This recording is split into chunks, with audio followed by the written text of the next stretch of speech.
Adam. I first spoke to Adam in July this year. Nice to see you too. How are you? We were discussing personal evacuation plans on our disability podcast, Access All. At the time, he'd been stuck in his flat for 11 days straight because both lifts were broken. Turns out that was just one occasion he'd been stuck at home. It's been a very testing year, 62 days I've been trapped, so... To get in and out, Adam had to be carried up and down several flights of stairs.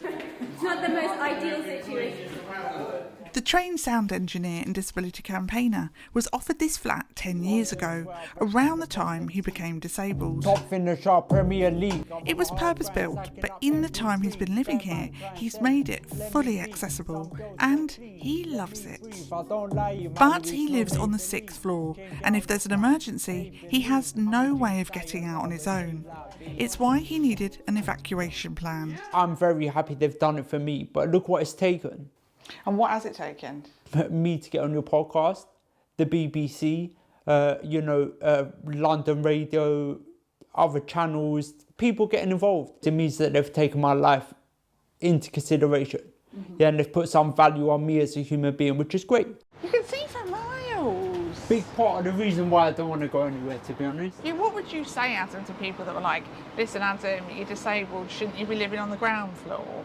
It's a very idealistic question in the sense where people talk like there's an abundance of accessible housing on the ground floor, and there isn't. So it's a case of, I took the first property that was shown to me.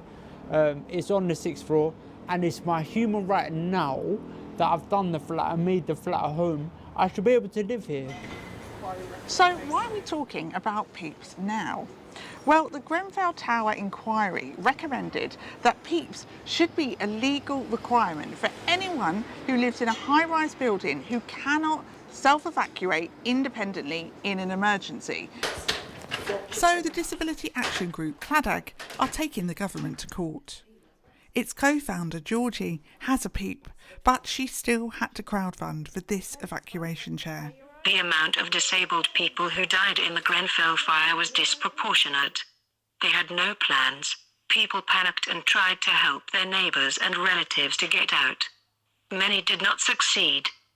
A plan so people know what to do would reduce panic and risk, and with so many people living in known fire traps, this could happen again.